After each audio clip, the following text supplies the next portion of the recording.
ആകാശവാണി.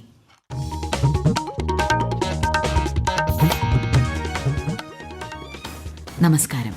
പ്രാദേശിക വാർത്തകൾ വായിക്കുന്നത് സീന ആന്റണി.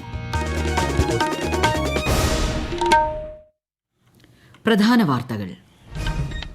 കൊച്ചി കപ്പൽശാലയിൽ നിർമ്മിച്ച രാജ്യത്തെ ആദ്യ ഹൈഡ്രജൻ ഫ്യൂവൽ സെൽ ഫെറി പ്രധാനമന്ത്രി നരേന്ദ്രമോദി രാഷ്ട്രത്തിന് സമർപ്പിച്ചു. ഇന്ന് ദേശീയ ശാസ്ത്ര ദിനം. വികസിത ഭാരതമെന്ന സ്വപ്നം യാഥാർത്ഥ്യമാക്കാൻ യുവജനങ്ങളെ പര്യാപ്തമാക്കാൻ കേന്ദ്ര സർക്കാർ നിരന്തരം പ്രവർത്തിക്കുന്നതായി പ്രധാനമന്ത്രി. 2047 വികസിത ഭാരതമെന്ന ലക്ഷ്യത്തിലെത്താൻ യുവതയ്ക്ക് നിർണായക പങ്കുവഹിക്കാനാകുമെന്ന് കേന്ദ്ര സഹമന്ത്രി വി മുരളീധരൻ. ലോക്സഭാ തെരഞ്ഞെടുപ്പിനുള്ള സ്ഥാനാർത്ഥികളെ പ്രഖ്യാപിച്ച് മുസ്ലിം ലീഗ്. മലപ്പുറത്ത് ഇ.ടി. മുഹമ്മദ് ബഷീറും പൊന്നാനിയിൽ അബ്ദുസമദ് സമദാനിയും മത്സരിക്കും. സംസ്ഥാനത്തെ ഉന്നത വിദ്യാഭ്യാസ മേഖലയിലുണ്ടായത് വിപ്ലവകരമായ പുരോഗതിയെന്ന് മന്ത്രി ആർ ബിന്ദു. സന്തോഷ് ട്രോഫി ഫുട്ബോളിൽ കേരളം ഇന്ന് ഉച്ചയ്ക്ക് ആതിഥേയരായ അരുണാചൽ പ്രദേശിനെ നേരിടും. വാർത്തകൾ വിശദമായി.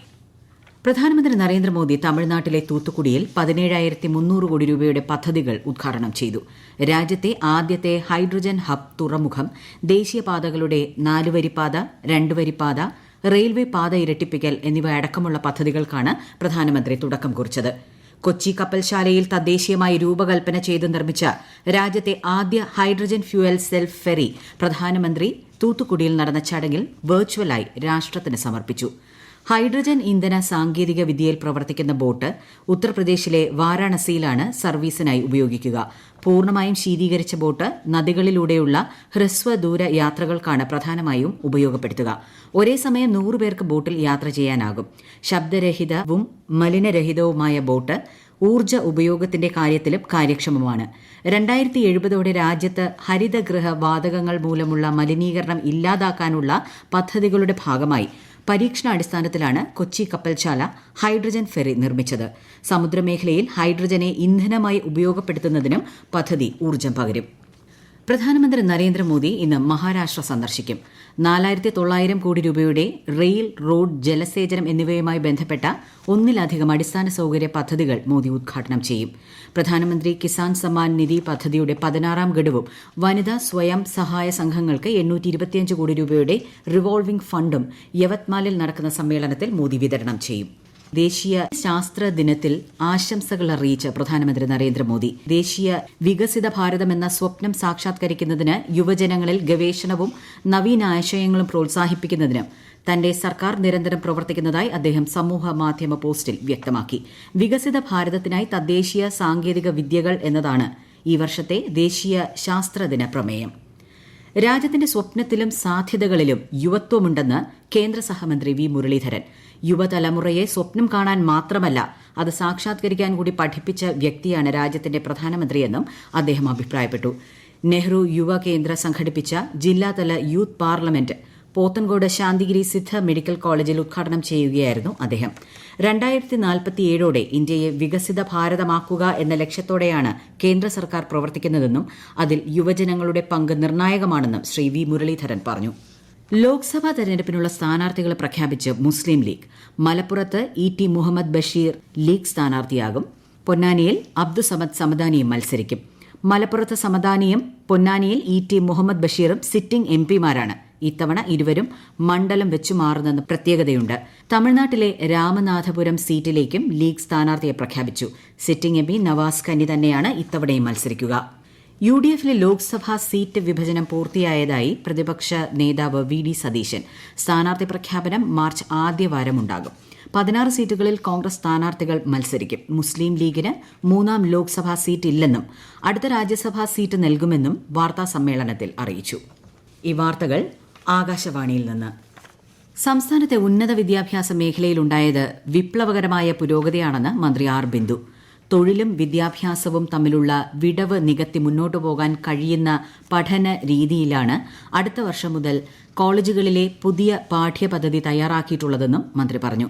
ഒഴൂർ വെട്ടുകുളത്ത് നിർമ്മിക്കുന്ന താനൂർ ഗവൺമെന്റ് കോളേജ് കെട്ടിടത്തിന്റെ ഉദ്ഘാടനം ഓൺലൈനായി നിർവഹിച്ച് സംസാരിക്കുകയായിരുന്നു മന്ത്രി.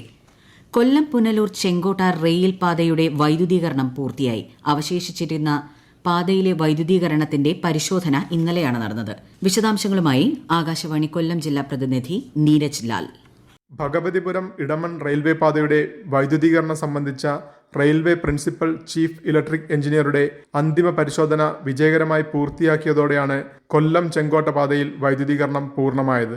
33 കിലോമീറ്റർ വൈദ്യുതീകരണത്തിന്റെ പരിശോധനയാണ് ഇന്നലെ വിജയകരമായി നടത്തിയത്. വൈദ്യുതീകരണം പൂർണ്ണമായതോടെ നിലവിലെ ട്രെയിനുകളിൽ കൂടുതൽ കോച്ചുകൾ ഘടിപ്പിക്കുന്നതിനും പുതിയ സർവീസുകൾ ആരംഭിക്കുന്നതിനും കഴിയും. നിലവിൽ തമിഴ്നാട്ടിലെ വീരമനല്ലൂരിൽ നിന്നുള്ള വൈദ്യുതി ഉപയോഗിച്ചാണ് ട്രെയിൻ ഓടിക്കുന്നത്. കാലതാമസം ഒഴിവാക്കാൻ ചെങ്കോട്ടയിലെ സബ്സ്റ്റേഷൻ സമയബന്ധിതമായി പൂർത്തിയാക്കി ഉപയോഗപ്പെടുത്താനും റെയിൽവേക്ക് ആലോചനയുണ്ട്.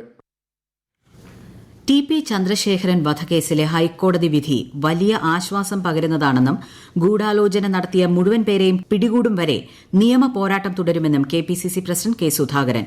ടി.പി. വധത്തിൽ സിപിഎമ്മിന് പങ്കില്ലെന്ന വാദം പൊളിഞ്ഞെന്നും സമരാഗ്നി വേദിയിൽ നടത്തിയ വാർത്താ സമ്മേളനത്തിൽ അദ്ദേഹം വ്യക്തമാക്കി.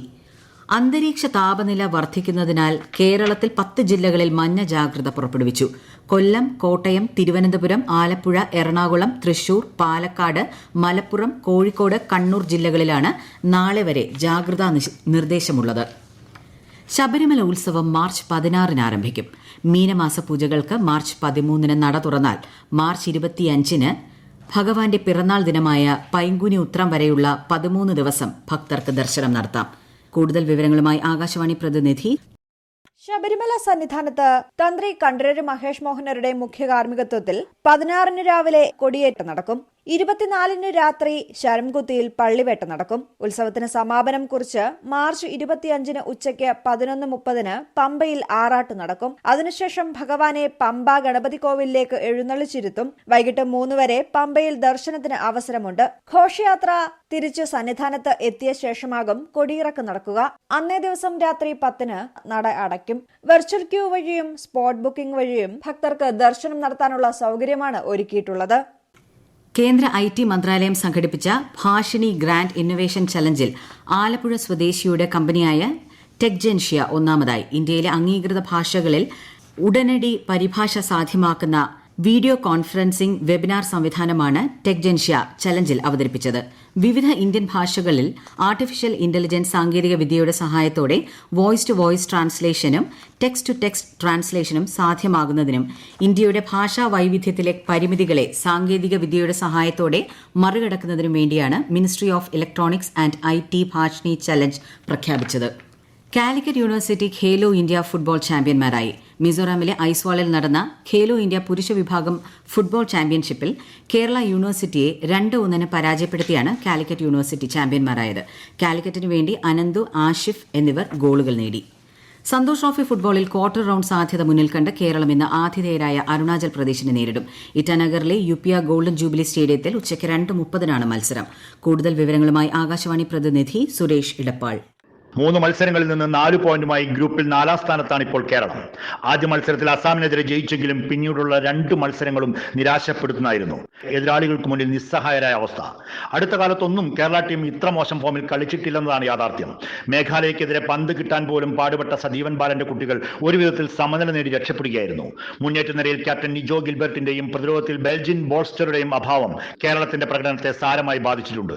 കഴിഞ്ഞതെല്ലാം മറന്ന് ആക്രമിച്ച് മുന്നേറാൻ തന്നെയാണ് കേരളത്തിന്റെ തീരുമാനം. അരുണാചൽ ടീമിനൊപ്പം ഗാലറിയെ കൂടി മുന്നിൽ കണ്ടായിരിക്കും വിജയം മാത്രം ലക്ഷ്യമാക്കിയുള്ള മുൻ ചാമ്പ്യന്മാരുടെ പോരാട്ടം. അതിനിടെ രാവിലെ നടന്ന മത്സരത്തിൽ അസമിനെ മറുപടിയില്ലാത്ത 2 ഗോളുകൾക്ക് പരാജയപ്പെടുത്തി സർവീസസ് ക്വാർട്ടർ യോഗ്യത നേടി. ISL ഫുട്ബോളിൽ ഇന്ന് മുംബൈ സിറ്റി ഗോവ FCയെ നേരിടും. രാത്രി 7:30 മുംബൈയിലാണ് മത്സരം. വനിതാ പ്രീമിയർ ലീഗ് ക്രിക്കറ്റിൽ ഇന്ന് മുംബൈ ഇന്ത്യൻസ് UP വാരിയേഴ്സിനെ നേരിടും. രാത്രി 7:30 ബംഗളൂരു ചിന്നസ്വാമി സ്റ്റേഡിയത്തിലാണ് മത്സരം. പ്രധാന വാർത്തകൾ വീണ്ടും. കൊച്ചി കപ്പൽശാലയിൽ നിർമ്മിച്ച രാജ്യത്തെ ആദ്യ ഹൈഡ്രജൻ ഫ്യൂവൽ സെൽഫ് ഫെറി പ്രധാനമന്ത്രി നരേന്ദ്രമോദി രാഷ്ട്രത്തിന് സമർപ്പിച്ചു. ഇന്ന് ദേശീയ ശാസ്ത്ര ദിനം. വികസിത ഭാരതം എന്ന സ്വപ്നം യാഥാർത്ഥ്യമാക്കാൻ യുവജനങ്ങളെ പ്രാപ്തമാക്കാൻ കേന്ദ്ര സർക്കാർ നിരന്തരം പ്രവർത്തിക്കുന്നതായി പ്രധാനമന്ത്രി. 2047 വികസിത ഭാരതം എന്ന ലക്ഷ്യത്തിലേക്കെത്താൻ യുവതയ്ക്ക് നിർണായക പങ്ക് വഹിക്കാനാകുമെന്ന് കേന്ദ്ര സഹമന്ത്രി വി മുരളീധരൻ. ലോക്സഭാ തെരഞ്ഞെടുപ്പിനുള്ള സ്ഥാനാർത്ഥികളെ പ്രഖ്യാപിച്ച് മുസ്ലിം ലീഗ്. മലപ്പുറത്ത് ET മുഹമ്മദ് ബഷീറും പൊന്നാനിയിൽ അബ്ദുസമദ് സമദാനിയും മത്സരിക്കും. സംസ്ഥാനത്തെ ഉന്നത വിദ്യാഭ്യാസ മേഖലയിലുണ്ടായത് വിപ്ലവകരമായ പുരോഗതിയെന്ന് മന്ത്രി R. ബിന്ദു. സന്തോഷ് ട്രോഫി ഫുട്ബോളിൽ കേരളം ഇന്ന് ഉച്ചയ്ക്ക് ആതിഥേയരായ അരുണാചൽ പ്രദേശിനെ നേരിടും. പ്രാദേശിക വാർത്തകൾ കഴിഞ്ഞു. അടുത്ത വാർത്താ പ്രക്ഷേപണം 12:50-ന്.